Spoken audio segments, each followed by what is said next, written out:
Muito bem, boa tarde a todos, iniciando então o nosso chat de fechamento, dia 21/5 de 2015, quinta-feira. Quem conversa com vocês é Fábio Figueiredo, Vlad, como a maior parte dos amigos me conhece.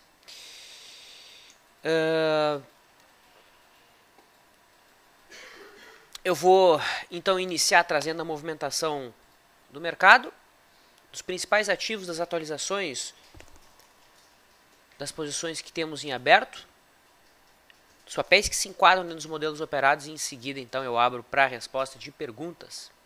Então você que acompanha este chat ao vivo, quiser interagir com a gente, logo à nossa esquerda. Eu vou, na realidade, então iniciar trazendo a movimentação. Agora você precisa clicar abaixo, né?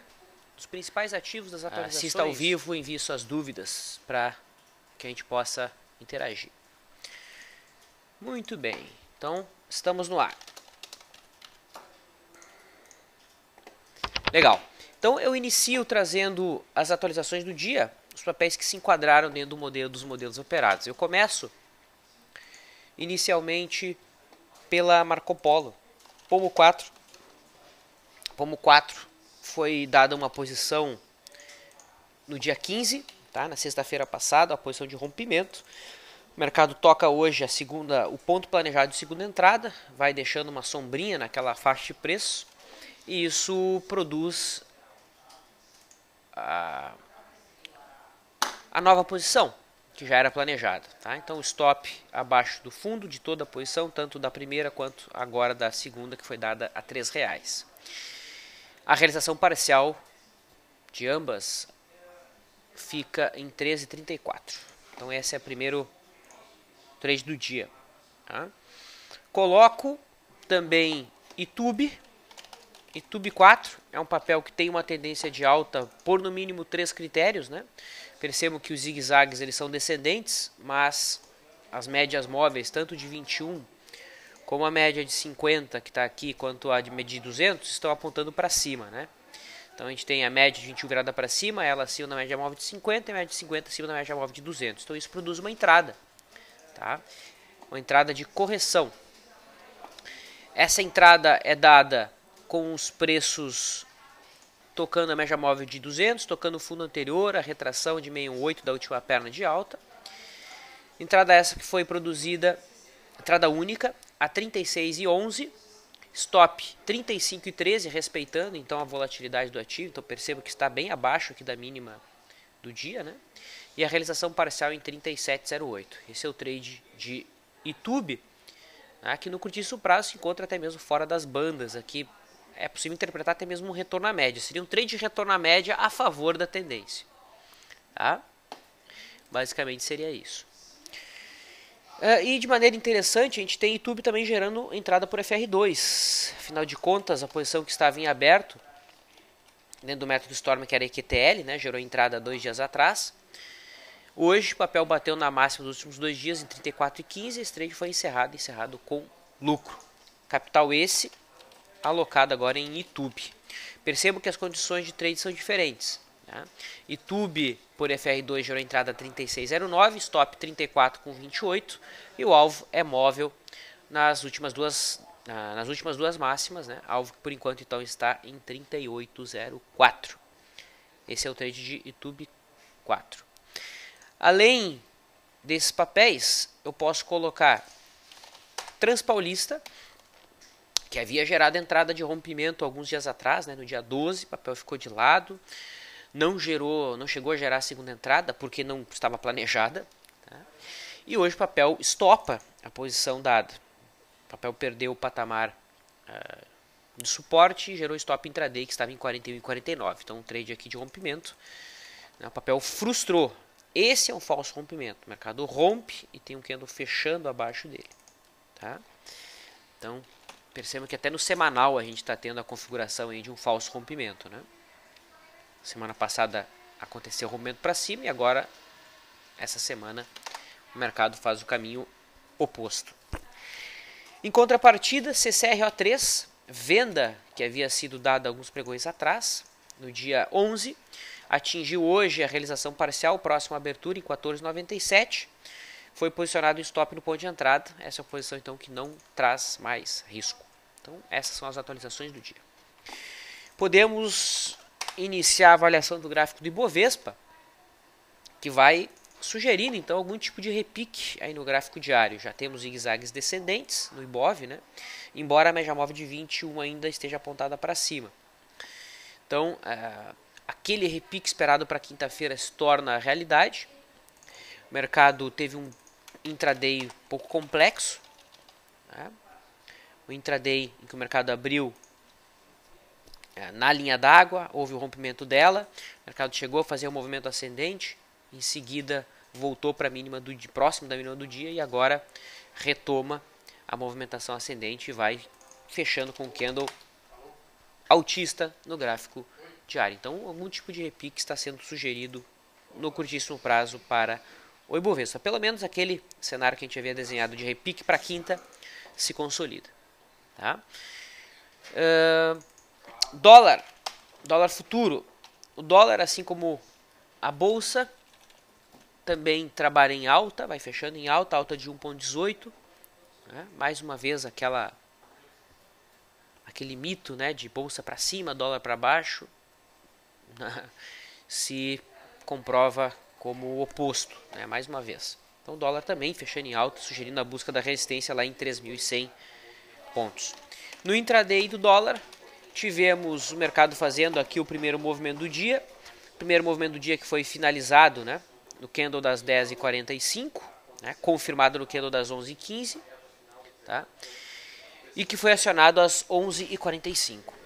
Esse trade gerou realização parcial. Em seguida, o mercado voltou para o ponto de entrada, né, e esse trade encerrado com algum lucro.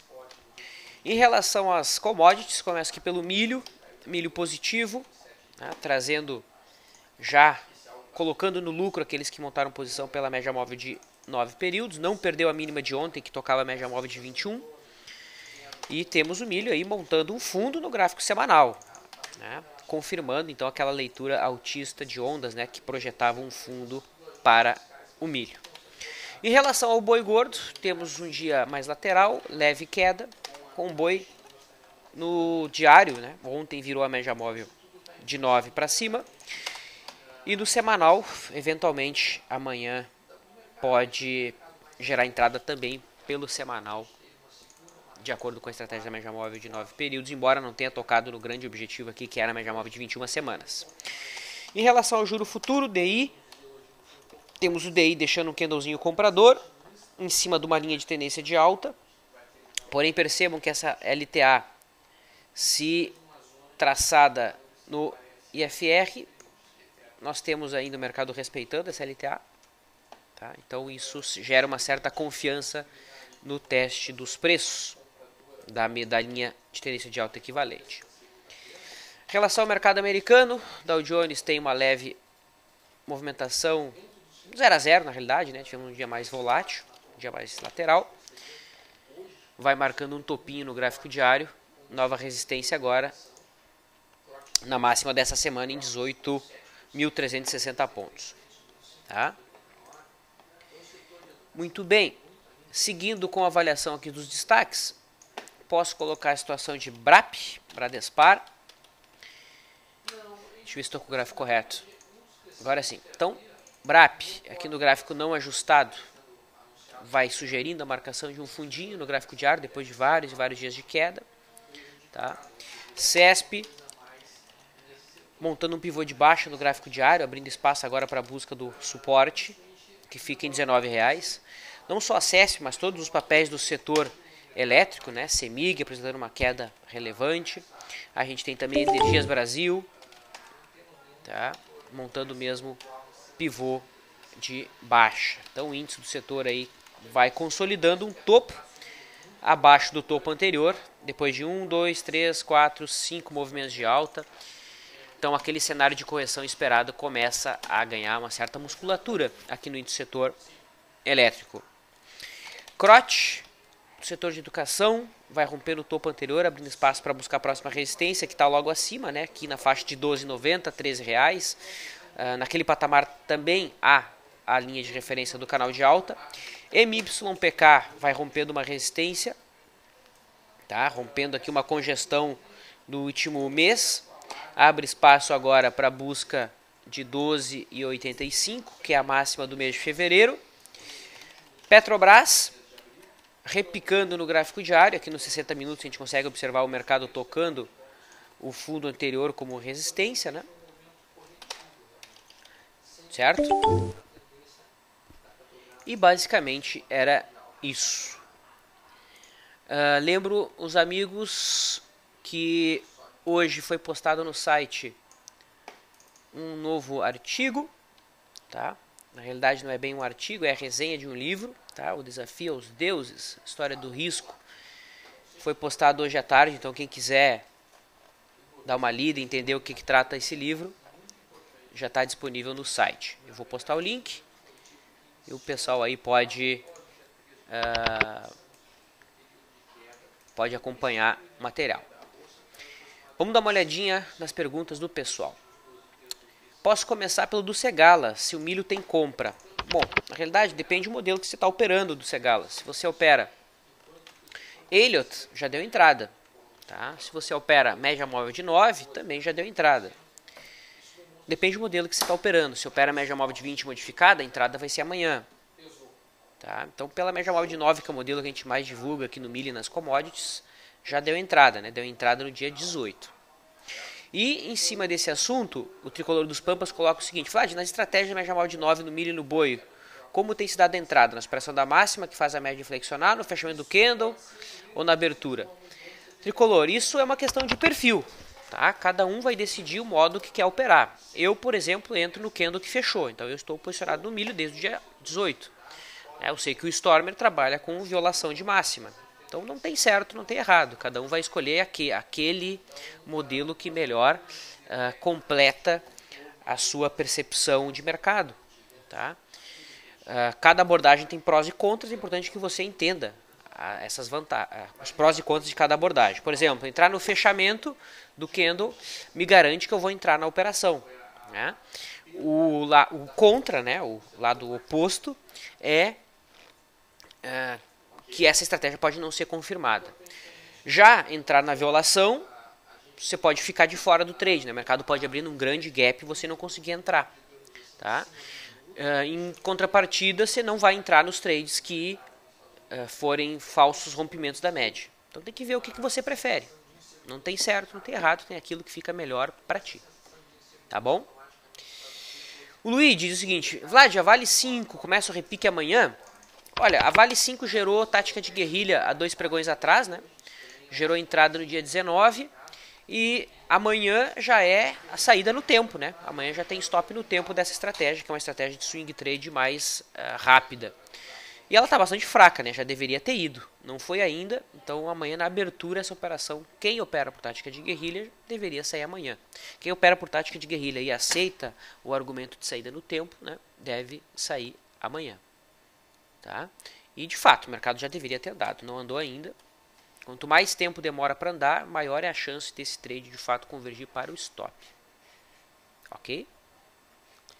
Então, é isso. Inclusive no intraday aqui a gente tem bem demarcado, né, um patamar de suporte. Para quem não quiser sair discricionariamente assim no tempo, né, sem uma avaliação um pouco mais precisa, pode usar o stop abaixo do fundo aqui, né, abaixo dos 16,56, né, que é o suporte que foi testado 3 vezes já. Muito bem. O Paracelso pediu uma possível operação de Ciel 3. Eu vou ajustar esse gráfico, afinal de contas ela teve um provento pago agora no mês passado. A gente tem a Ciel 3 tocando uma zona de suporte, tocando o topo anterior, tocando o fundo anterior, tocando a média móvel de 21 períodos. E sem dúvida muita gente está pensando, uau, que trade imperdível. Né? Eu entendo, né? Quem aceita esse tipo de argumento, é possível interpretar. Porém, se eu coloco aqui o meu FR de 14, eu tenho uma bela divergência de baixa. E essa divergência de baixa eu utilizo como um argumento para filtrar sinais. Tá? Então, como eu tenho um ponto contínuo aqui, porém esse ponto contínuo acontece com uma divergência, O cenário menos provável é que o mercado faça mais uma perna de impulso. Tá? Pode ser sim que faça algum movimentozinho mais breve, mas que esse topo aqui não seja rompido. Porque normalmente as divergências de baixa costumam acontecer entre a onda 3 e a onda 5. Então se eu vou fazer uma leitura de ondas, aqui eu teria uma onda 1, aqui eu teria a onda 2. Se a onda 3 que marcou o topo do FR, então aqui eu tenho a 3. Aqui eu tenho a onda 4. Tá? Aqui eu tenho a onda 4. E aqui a onda 5. Tá? Então 1, 2, 3, 4, 5. Óbvio que essa contagem pode estar errada, né? Essa 5 pode se estender em 5 movimentos. Tá? Mas com essa divergência aqui, já existe argumentos para se trabalhar essa contagem. Okay? Então eu particularmente nego esse tipo de sinal. Tem que eu entendo que isso aqui é um sinal para dizer não. Tá? Mas é a minha leitura. Não quer dizer que o outro cara que olha suporte pode olhar isso aqui e ter um orgasmo. Uau, que sinal maravilhoso. É a percepção de cada um. Tá? Marina pediu em relação à Embraer. Olha que estranho, eu tinha anotado aqui para comentar Embraer e não comentei. Né? Olha só, Embraer, eu não comentei. Bom, Embraer está sim marcando um pivô de alta. A gente chegou a estudar uma operação no ativo. Tá? O problema é o volume. Tá? O volume poderia estar melhor. Tá? O volume poderia estar melhor. Está na média. Tá? Eu particularmente vejo como uma entrada, mas confesso que faltou um pouquinho de volume sim. Tecnicamente vai sendo confirmado aquele pivô que a gente já havia desenhado, aquela simetria que nós já tínhamos desenhado. Está há tempos desenhada essa simetria aqui. 1, ABC 2, então agora o mercado está indo armar onda 3. Tá? Quem pegou aqui foi o cara mais ousado, né? A gente até desenhou exatamente aqui nesse dia uma entrada possível. E agora tem a confirmação, o pivô de alta. Então eu praticamente vejo uma entrada sim. Mas como o método Leandro é bastante conservador, né? Essa entrada não é oficial. Mas reitero, não há nada de errado em montar uma posição nesse ponto.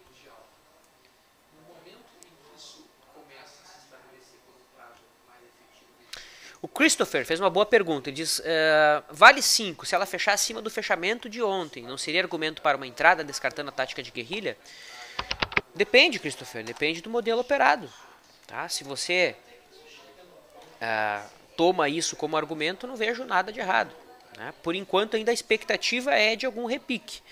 Né? Essa expectativa nasceu a partir do candle de segunda. Tá? Brotou a partir do candle de terça, perdão. Só que o mercado ainda não foi. Então, desde de terça-feira, a gente já tem o argumento para se esperar um repique na Vale. Esse candle já foi confirmado, tá? E a expectativa é de um retorno à média. Por onda de Elliott, a gente tem o mercado em cima do fundo de uma onda 4, né? 1, ABC 2, 3, 4, 5. Depois de 5 movimentos, eu costumo ter uma correção até o fundo da 4. Foi exatamente em cima do fundo da 4. Tá?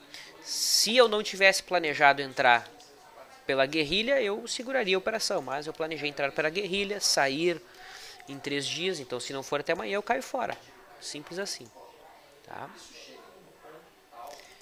Embora para mim o papel está em cima de um fundo relevante. Óbvio que eu posso estar errado.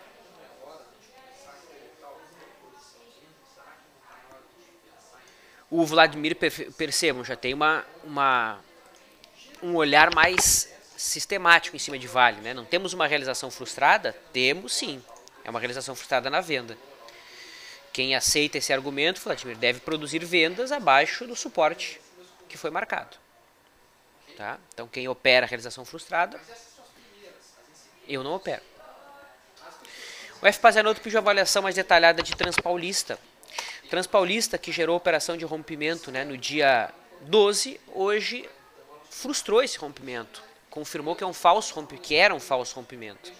Naquele momento estava tudo perfeito. Né? O mercado rompeu com candle grande, com volume, rompeu uma resistência relevante que havia sido testada em outras ocasiões do tempo, era o topo do ano, e hoje o mercado deixa um candle forte para baixo, tá? Estopando todo mundo que entrou aqui nesse ponto. Então, todos que montaram posição de compra aqui, hoje foram encurralados.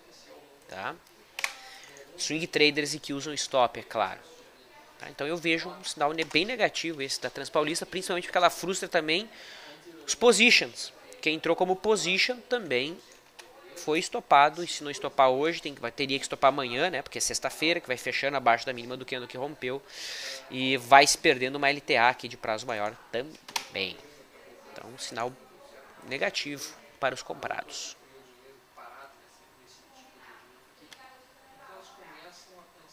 Ciel não tem iguana de alta? Não faço a menor ideia, cara. Não domino esse padrão. Você tem que questionar o Stormer. Tá? Em relação ao método Stormer, né?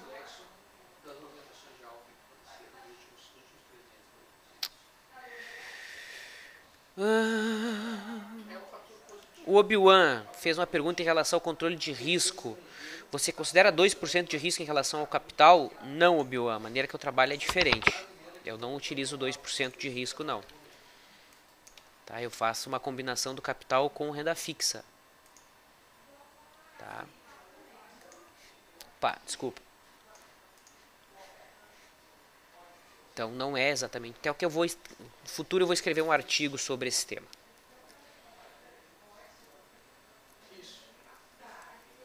Já falamos de Vale 5, Jerry. O Gonça e também...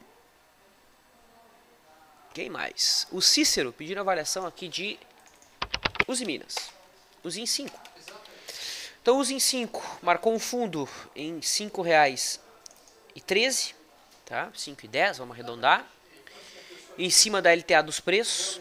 Sugere algum repique dessa perna de baixa que o mercado iniciou há 8 dias atrás. Porém, essa LTA, considerando aqui o FR, já foi perdido. Tá? Então, eu vejo o mercado fazendo um repique já dentro daquela onda corretiva que havia se desenhado há vários e vários pregões atrás. Né? Depois de 1, 2, 3, 4, 5, o mercado costuma vir até o fundão da 4. E o fundão da 4 está lá em 4,50. Acho que eu falo todo dia essa análise, essa avaliação de Uzi Minas. Né? Eu estou esperando um repiquezinho para mais uma pernada de baixo. Tá? Depois de 1, 2, 3, 4, 5, o que a gente espera? A, B e C. Tá? Aproveito e respondo outro papel solicitado pelo Cícero, né? Pediu aqui Rapt 4. Qual seria a avaliação? Bom, Rapt 4... Deixa eu só... Aí. Rapt 4, que essa semana passada, né, chegou a estar caindo 12%, deixou um candle comprador, mas não deu sequência ao sinal comprador que foi deixado aqui naquele mesmo dia. Era um candle amplo e tudo mais. E eu vejo o Randon frustrando um cenário positivo aí que havia sido desenhado, né, tanto por esse pivôzinho de alta aqui, tá, quanto por esse pivô menor aqui, zigue-zague ascendente. Então quem entrou aqui nesse pivô, por exemplo, já foi estopado. O mercado fechou abaixo daquele ponto. Tá? No gráfico semanal, a Randon semana que vem caminha para a virada da média móvel de 9. Então quem montou posições aqui nesse ponto, acreditando na marcação de um fundo de longo prazo, vai ter que encerrar as posições se é um trader disciplinado e que segue o modelo de maneira correta. Tá? Então... o cenário de Randon fica um pouco mais confuso, né? Ela perdeu aquele momento, aquela tendência de alta que estava tentando ser estabelecida.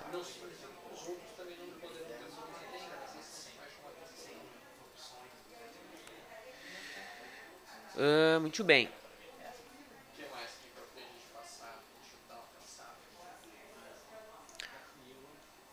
O stopper pede em relação ao dólar, está formando um triângulo no diário. Se positivo, pelo jeito, daria entrada acima de 3.060 pontos. Bom, eu olho aqui o gráfico do dólar. Olha, dá para interpretar um triângulo simétrico aqui, né? Deixa eu apagar um pouco essas linhas aqui que está bem bagunçado mesmo. Vamos tirar essas linhas aqui. Então dá para interpretar isso aqui como um triângulo simétrico. E a grande questão é a seguinte: se isso aqui é um triângulo simétrico, o mais provável é que isso aqui seja uma onda 4, né? Concorda? Triângulos simétricos costumam ser ondas 4. Se isso aqui é uma onda 4, quer dizer que vem mais uma onda de impulso para baixo. Então aqui a contagem reversa, que eu costumo fazer. Se isso é uma onda 4, é porque isso aqui é onda 3. Onda 3 que é maior, né? Se isso aqui é onda 3, é porque isso aqui é 2.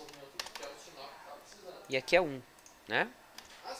Então, 1, 2, 3, 4, teria mais um movimento para baixo, tá? A contagem que estava desenhado antes, isso não era uma 1, né? Nem isso uma 2, nem isso uma 3. Era aqui, era 1, 2... Aqui não era 1, 2, 3, que era ABC, né? Se isso aqui fosse ABC, a gente teria mais 5 ondas de impulso para cima. Então, quem que vai determinar se o mercado vai fazer a contagem altista, né, em que isso aqui sendo uma ABC, ou a contagem baixista com isso aqui sendo 1, 2, 3, 4 e viria uma 5, é o acionamento do triângulo, para o lado que o triângulo romper. Então tá aí. Tá? Então aqui seria 1 ou A, 2 ou B, tá? E aqui 3 ou C. Certo? Então basicamente seria isso. Estamos agora na formação de uma nova 1, 2, 3, 4, 5, ou esse aqui é 4 e a gente vê uma 5 para baixo? Essa é a dúvida que fica. Tá?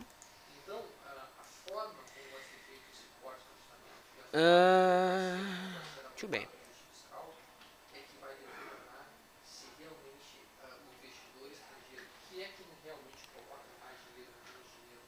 O Jorge questionou aqui em relação a Embraer no semanal. Bom, Embraer no gráfico semanal. Deixa eu ver se estou com o gráfico correto. Estou. Então aqui o gráfico semanal da... Eu falei Embraer, mas é Ambev, né? Desculpa. Bom, Ambev, percebam. Ela rompeu uma resistência, certo? Aqui há 2 semanas atrás, que é o topo anterior, consolidou o rompimento topo histórico. E agora o que ela está fazendo? Ela está fechando abaixo da mínima da semana que rompeu. Então no semanal a Ambev está consolidando um falso rompimento. Tá? Um falso rompimento. Então eu não vejo compra aqui em Ambev nesse prazo. No diário tampouco, né? Ok? Depois de... Percebam que aqui eu tenho os 2 ciclos, né? 1, 2, 3, 4. Aqui a 5. Tá? Depois de 1, 2, 3, 4, 5, o mercado costuma vir até o fundo da onda 4. O fundo da onda 4 está aqui. Então eu não vejo espaço para entrada nem no semanal, nem no diário em Ambev ainda.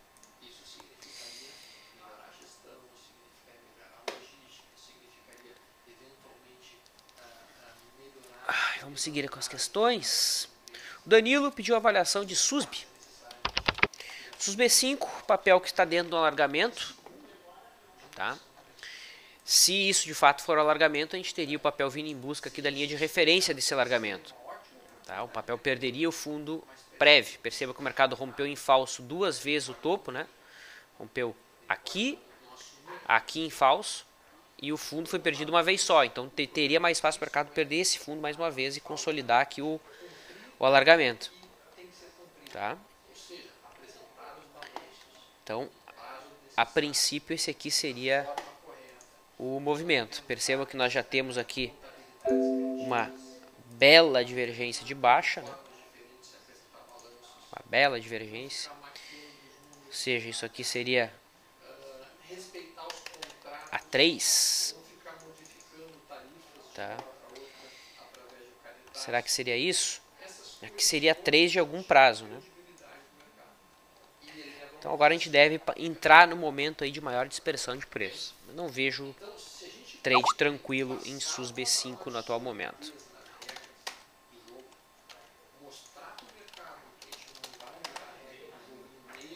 Bom, vamos ver se tem mais alguma questão. O pessoal está perguntando vários ativos aqui que já foram comentados. Então o pessoal dá uma olhadinha ali no histórico, tá? Das perguntas. Vamos comentar a Petrobras, né? Papel que a gente não falou ainda. Falamos no início, mas não detalhamos. Então, respondendo aqui o Felipe. Petrobras, no gráfico diário, deixou já um pivô de baixa. Tá? Então isso aqui confirma a contagem que havia sido feita, a contagem de 1, 2, 3, 4, 5. Frase que eu mais tenho falado, depois de 5 movimentos, o mercado costuma corrigir até o fundo onda 4. O fundo onda 4 está em 11,90. Hoje, a Petrobras está tocando uma zona de resistência que é um fundo anterior. Tá? Então atenção em quem dos vendedores nessa zona aqui do gráfico de 60 minutos pode chamar venda nesse prazo operacional. No diário, pelo modelo que a gente opera, ainda não é uma tendência de baixa, porque a média está virada para cima, né? Falta a média virar para baixo. Porém, veja o gráfico semanal, né? Semanal está sendo deixado um candle vendedor preto depois de 1, 2, 3, 4, 5, 6, 7, 8, 9 semanas de alta. Ou seja, Petrobras está gritando, pedindo por uma correção aí de prazo maior. Tá? Correção essa que é confirmada na perda da mínima dessa semana. De acordo? Então é isso. Encerro aqui o nosso chat. Qualquer dúvida, estamos disponíveis no nosso fórum. Forte abraço, bom descanso e até amanhã.